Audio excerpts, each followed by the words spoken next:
இதில் நம்ம ஆக்சுவலாக என்ன பார்க்க போகிறோம் அப்படின்னா, பூட்ஸ்ட்ராப் யூஸ் பண்ணி எப்படி வந்து ஒரு லேண்டிங் பேஜ் வந்து ரெடி பண்ணுறது. லேண்டிங் பேஜ் மீன்ஸ் ஒரு ஸ்டாட்டிக்காக ஒரு வெப்சைட்டு, சரியா? இந்த ஸ்டாட்டிக்காக அப்படின்னா என்ன சொல்கிறது, பார்க்கலாம் நம்மளால் அந்த வெப்சைட்டு நல்லாயிருக்கும், பார்க்குறதுக்கு நல்லாயிருக்கும், டிசைன்லாம் நல்லாயிருக்கும். நம்ம டிசைன் தானே பண்ண போகிறோம். ஸோ அதனால் அதை எப்படி ரெடி பண்ணுறது அப்படின்னு சொல்லி பார்க்க போகிறோம். ஓகேவா? ஓகே. ஸோ இதுக்கு நான் ஃபஸ்ட்டு என்ன பண்ண போகிறேன் அப்படின்னா, ஒரு ஃபோல்டர் ஒன்று க்ரியேட் பண்ணிக்க போகிறேன். பூட்ஸ்ட்ராப் இங்கேருந்து ஸ்டார்ட் பண்ணுங்கள், அப்படியே என் கூடவே முடிச்சிடலாம். ஓகேவா? இப்போ இந்த பூட்ஸ்ட்ராப்னு ஒரு ப்ராஜெக்ட் க்ரியேட் பண்ணிட்டேன். இதில் இந்த மேலே யூஆர்எல்ல வச்சுட்டு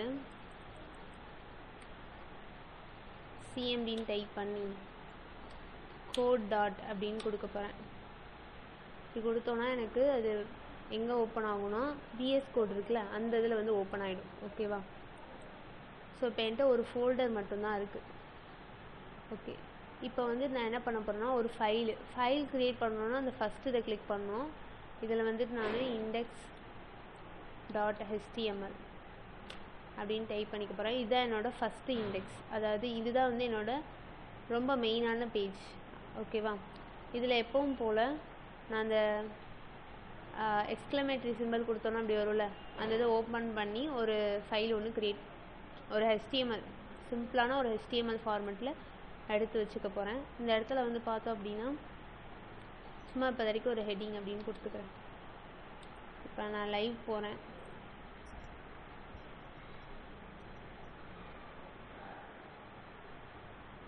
இந்த இடத்துல ஹெட்டிங்னு இருக்கா? ஓகே. இப்போ ஃபஸ்ட்டு நம்மளோட ஒர்க்கே என்ன அப்படின்னா, நம்ம வந்து நிறைய பேஜஸ் க்ரியேட் பண்ண போகிறோம். அந்த நிறைய பேஜஸ் க்ரியேட் பண்ண போகிறோம்ல, அந்த பேஜஸ்க்கெலாம் நம்ம நேவிகேட் பண்ண போகிறோம். ஸோ நம்ம நேவிகேட் பண்ண போகிறோம். ஸோ அதுக்காக நமக்கு என்ன வேணும் அப்படின்னா, nav bar அப்படின்னு ஒன்று வேணும். ஓகேவா? எப்போவுமே ஒரு பேஜில் நீங்கள் நார்மலாகவே பார்க்கலாம், இந்த இடத்துல டாப்பில் nav barன்னு ஒன்று இருக்கும், சரியா? இங்கே ஒரு லோகோ வச்சுருப்பாங்க, இந்த இடத்துல ஃபுல்லாக nav லிங்க்ஸ் இருக்கும். இதை கிளிக் பண்ணால் நம்ம அந்தந்த பேஜுக்கு போகலாம். ஓகேவா? ஃபார் எக்ஸாம்பிள் இப்போ நான் வந்து நைக்கா அப்படின்னு சொல்லிட்டு ஒரு வெப்சைட்டுக்கு போகிறேன், நைக்கா .in. இப்போ இதில் பார்த்தோம் அப்படின்னா இந்த nav barல இது எல்லாமே வந்துட்டு என்னென்னா லிங்க்ஸ், சரியா? இவங்களுக்குன்னு எந்த ஒரு லோகோவும் இல்லை. இப்படியும் பண்ணலாம். இப்படி லோகோ இருக்கணுமா அப்படி கிடையாது, பட் பொதுவாக இருக்கும் லேண்டிங் பேஜஸில். இது ஒரு காமர்ஸ். இப்போ இங்கே பார்த்தீங்கன்னா அமேசானோட லோகோ இருக்குது, அப்புறம் இங்கெல்லாம் வந்துட்டு நமக்கு லிங்க்ஸ் இருக்குது. இப்போ நான் என்ன பிளான் பண்ணியிருக்கேன் அப்படின்னா, நம்ம ஒரு nav bar வைக்க போகிறோம்.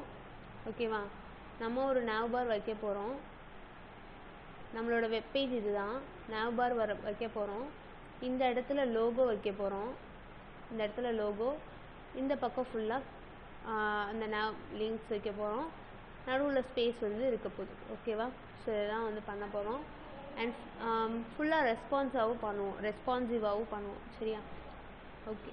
இப்போ இதுக்கு நான் ஃபுல்லாக உட்காந்து கோட் எழுதணுமா அப்படின்னு கேட்டால் கிடையாது. நான் ஆல்ரெடி பூட்ஸ்ட்ராப் ப்ராஜெக்ட்ஸ்ன்னு தான் ஸ்டார்ட் பண்ணேன். பூட்ஸ்ட்ராப் அப்படின்னு ஒன்று இருக்குது, அதை யூஸ் பண்ணி தான் பண்ண போகிறோம், சரியா? ஓகே. இப்போ நான் வந்து என்ன பண்ணேன்னா, பூட்ஸ்ட்ராப் அப்படின்னு சொல்லிட்டு nav bar அப்படின்ட்டு போயிட்டேன்னா, நார்மலாக பூட்ஸ்ட்ராப்னு சும்மா சர்ச் பண்ணுங்க, பூட்ஸ்ட்ராப் 5. ஓகே. இன்ட்ரோடக்ஷன் பூட்ஸ்ட்ராப்னு இருக்கா, அதுக்குள்ளே போயிருங்க. போனீங்க அப்படின்னா இந்த மாதிரி தான் இருக்கும் பேஜ், வந்து இப்படி தான் இருக்கும். இந்த பேஜில் சிஎஸ்எஸ்ன்னு சொல்லிட்டு குவிக் ஸ்டார்ட், இன்ட்ரோடக்ஷனில் குவிக் ஸ்டார்ட்டில் வந்துட்டு இந்த மாதிரி இருக்கும், பார்த்துருப்பீங்க, பார்க்க முடியும். இதில் ஒரு லிங்க்கு கொடுத்துருக்காங்க. லிங்க்குன்னா என்னது, நம்ம எப்போவுமே என்ன பண்ணுவோம், லிங்க்குங்கிற டேகில் ஒரு ஸ்டைலை தான் இது பண்ணுவோம். அப்போ இதை எங்கே போய் ஆட் பண்ணுறேன் அப்படின்னா, இதை காப்பி பண்ணிவிட்டு நம்ம ப்ராஜெக்ட்டுக்கு வந்து டைட்டிலுக்கு கீழே ஆட் பண்ணிக்கிறேன். முடிஞ்சு. இதில் அதுக்கப்புறம் ஜாவா ஸ்கிரிப்ட் அப்படின்னு சொல்லிட்டு ஒன்று இருக்குது, பண்டில் செப்பரேட் அப்படின்ட்டு 2 இது இருக்கா. இங்கே ஒன்று இருக்கும், இது என்ன சொல்லியிருக்காங்கன்னு பாருங்கள். Every bootstrap JavaScript plugin and dependency with one of our 2 bundles. Both bootstrap.bundle.js Popper for our tool tips and Popper. For more information, as usual, go with a separate Popper. Come first if you are using tool tips and then our JavaScript plugins. இதை எடுத்து அப்படியே இது பண்ணிக்கோங்க, அவ்வளோதான். First ஒன்று இருக்குல்ல, இந்த bundle.min.jsன்னு இருக்குல்ல, இதை அப்படியே காப்பி பண்ணிவிட்டு இந்த பாடி இருக்குல்ல, பாடியில் கீழே பேஸ்ட் பண்ணிடுங்க. இது என்னது ஆக்சுவலாக ஒரு ஸ்கிரிப்ட், புரிஞ்சதா? ஒரு கமெண்ட் கொடுத்துக்கலாம் அந்த இடத்துலலாம், bootstrap script added அப்படின்னு சொல்லிட்டு கமெண்ட் கொடுத்துக்கிறேன். ஓகே, ஆக்சுவலாக வந்து நிறைய பண்ணி வச்சிட்டாங்க, அதை எடுத்து இப்போ நம்ம யூஸ் பண்ண போகிறோம், அவ்வளோதான். இப்போ நீங்கள் எப்படியே வந்தீங்கன்னா காம்பனன்ட்ஸ்னு இருக்கா, அதில் வந்து இந்த காம்பனன்ட்ஸில் navbarன்னு சொல்லிட்டு இருக்கும். இங்கே பாருங்கள், navbarன்னு இருக்கா, இந்த navbar தான் இப்போ நம்ம பண்ண போகிறோமே, சரியா? இப்போ இது ஒரு navbar. இதில் பார்த்தோன்னா ஒரு பக்கம் சர்ச், ரைட் சைடு சர்ச் இருக்குது, ஆனால் நம்ம ரெக்குவயர்மெண்ட் இது கிடையாது. இங்கே தேடலாம் நீங்கள், இதுவும் நம்ம ரெக்குவயர்மெண்ட் கிடையாது.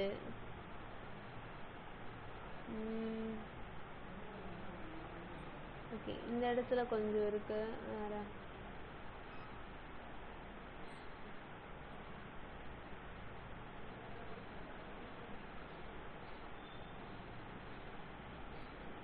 நம்ம ரிக்குவயர்மெண்ட் மாதிரியே இல்லையே.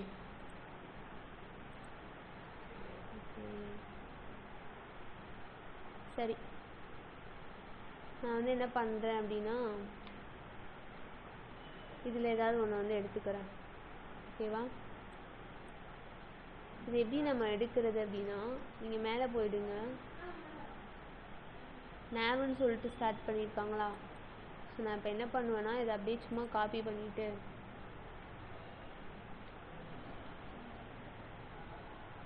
வேறு ஏதாவது நல்லதாக இருக்கான்னு பார்ப்போம்.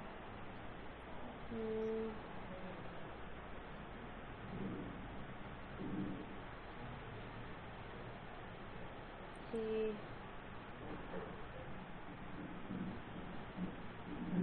இதை எடுத்துக்கலாம். இதில் வந்து இந்த ட்ராப் டவுன் இதெல்லாமே வச்சுருக்காங்க. இதை நான் அப்படியே எடுத்துக்கிறேன், காப்பி பண்ணி எடுத்துக்கிறேன். எடுத்து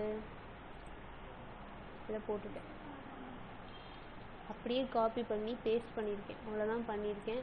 டாக்குமெண்ட்டில் போய் பார்த்துக்கிறேன் என்னோட இதில். ஸோ வந்துருச்சு. இந்த இடத்துல பார்த்தீங்கன்னா எல்லாமே ஹேஷில் கொடுத்துருக்காங்க, ஓகேவா? அதை கிளிக் பண்ணனாலாம் இங்கே வருது. ஓகே, இப்போ நான் வந்து இன்ஸ்பெக்ட் பண்ணுறேன். அதாவது இன்ஸ்பெக்ட் பண்ணால் எனக்கு குட்டியாகவும் வந்துடுது. நான் வந்து என்ன பண்ணிக்கலாம் அப்படின்னா, அதாவது இது ஒரு பெரிய navbar, அதாவது என்னோடய வெப்சைட்டுக்கு ஏற்ற மாதிரி இருக்குது. இதுதான் ரெஸ்பான்ஸ்ன்னு சொல்லுவாங்க. கரெக்டாக சின்ன மொபைல் சைஸ் வரும்போது அதுவே வந்து இந்த மாதிரி வந்துடுது பாருங்கள். ஸோ இதெல்லாம் வந்து ரெஸ்பான்சிவ்னு சொல்லுவாங்க. ஓகே, ஒரு பேசிக்கான ஒரு navbar-ஐ இது பண்ணிட்டேன். ஆனால் என்னோடய ரெக்குவயர்மெண்ட் என்ன, இந்த இடத்துல வந்துட்டு கரெக்டாக என்ன இருக்கணும்னா, எனக்கு வந்து ஒரு லோகோ இருக்கணும், அந்த சைடு கண்டென்ட் இருக்கணும். அந்த மாதிரி ஏதாவது இருக்கா அப்படின்னு சொல்லி சர்ச் பண்ணும்போது எதுவுமே இல்லை, அப்படி தானே?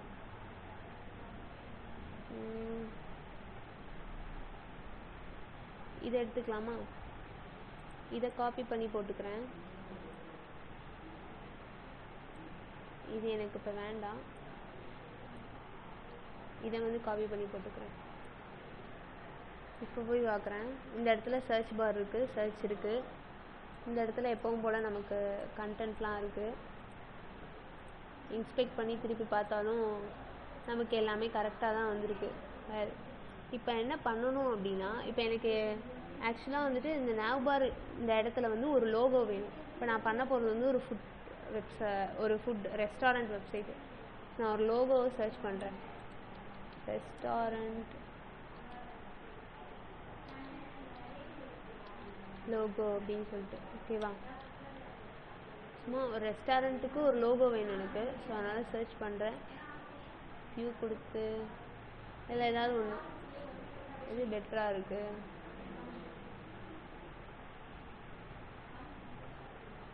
இன்னும் சிம்பிளாக இப்போதைக்கு இல்லை, ஏதோ பிளாக் கலரில் இருக்கே.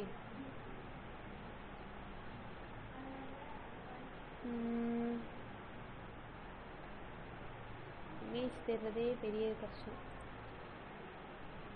ஓகே, இது இப்போதைக்கு எடுத்துக்கலாம். ஏன்னா இது ஒரு பிஎன்ஜி, ஆனால் இதில் ஃப்ரீ ஆக்சஸ் இல்லை. ஓகே, நான் என்ன பண்ணுறேன்னா,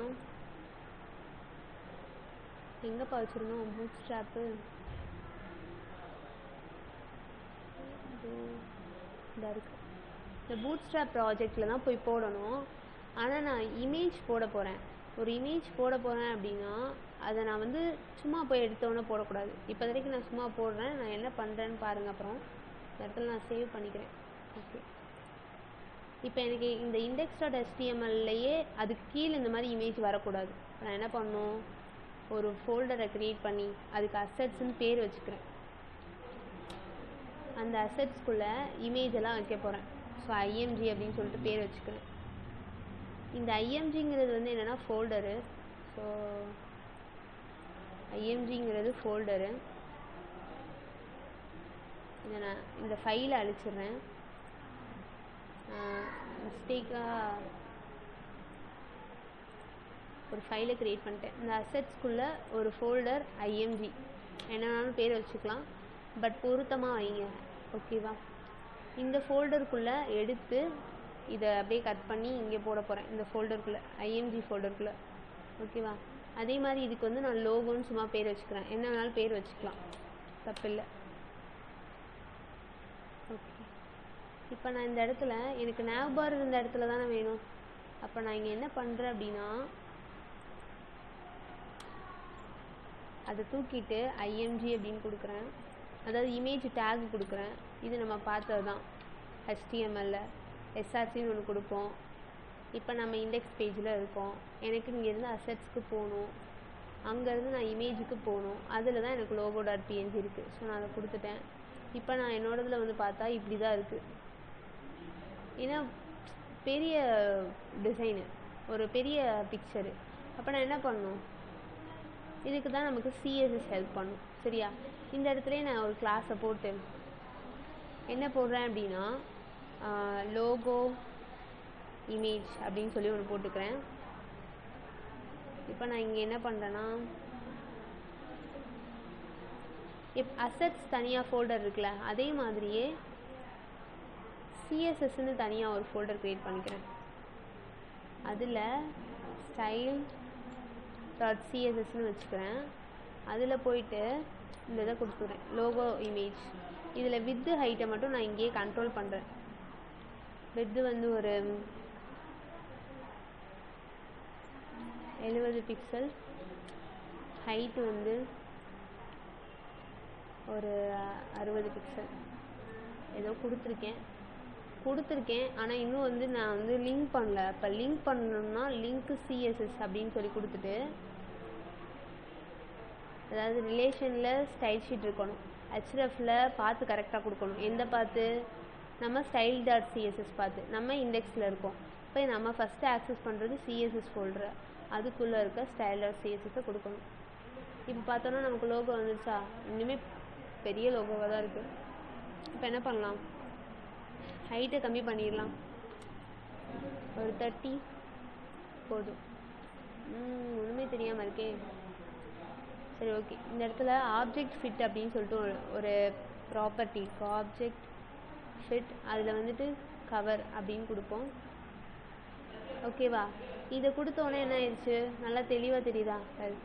ஸோ நம்ம ஒரு nav bar வந்து க்ரியேட் பண்ணிட்டோம். பட் நம்ம கஸ்டம், அதாவது என்ன சொல்கிறது, நான் சொன்னது வந்து எனக்கு இந்த பக்கம் லோகோ இருக்கணும், இந்த பக்கம் தான் எனக்கு கண்டென்ட்லாம் இருக்கணும். ஆனால் இந்த பக்கம்லாம் எனக்கு கண்டென்ட் இருக்குது. இப்போ எனக்கு அதெல்லாம் வேண்டாம். ஸோ நான் என்ன பண்ணுறேன் அப்படின்னா, எனக்கு இந்த பக்கம் தானே இருக்குது ஃபார்ம் தானே இந்த சைடு இருக்குது. ஓகே, கிளாஸ் tflex அப்படின்னு சொல்லிட்டு இருக்குது. இந்த ஃபார்மை வந்து எடுத்துடுறேன். இந்த ஃபார்முங்கிற டேகுக்கு பதிலாக divங்கிற டேகை போட்டுக்கிறேன். இப்போவும் போய் செக் பண்ணி பார்க்குறேன், எனக்கு எதுவும் வந்து மாறலை. ஓகே, இப்போ அதுக்குள்ளே நான் என்ன பண்ணுறேன் அப்படின்னா, நார்மலாக எல்லாத்தையும் ஒரு லிங்க்கில் கொடுத்துருக்காங்க. nav ஐட்டம் அப்படின்னு சொல்லிட்டு ஒரு கிளாஸில் கொடுத்துருக்காங்க. அப்போ இதே தானே அடுத்ததுக்கும் கொடுக்கணும். கெஸ் பண்ணுங்கள் அந்த மாதிரி. ஏன்னா இங்கே எப்படி கொடுத்துருக்காங்க, nav bar இந்த இடத்துல மார்ஜின், இதுக்கு பேர் என்னன்னா மார்ஜின் பாட்டம், அந்த மாதிரி மார்ஜின் எண்டு, nav பார் நேவு, இதெல்லாம் தான் இதோட அர்த்தங்கள். சரியா? இந்த யூஆர்ல தூக்கி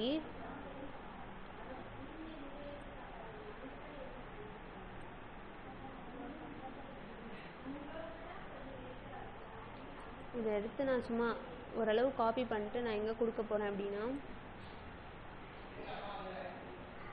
இதை எடுத்துட்டு இங்கே கொடுக்க போகிறேன். ஓகே, என்ன ஆகுதுன்னு பார்ப்போம்.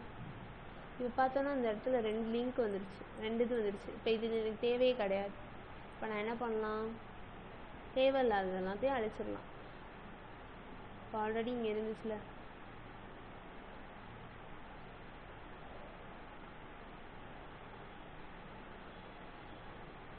இந்த யூஎல்ல அப்படியே தூக்கிடுறேன். தூக்கிட்டா எனக்கு இது வேணுமா அப்படின்னா வேண்டாம். ஓகே, ஒரு நிமிஷம்.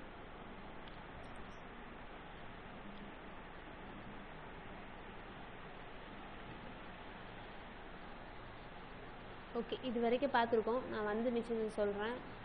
ஓகேவா? Okay, thank you.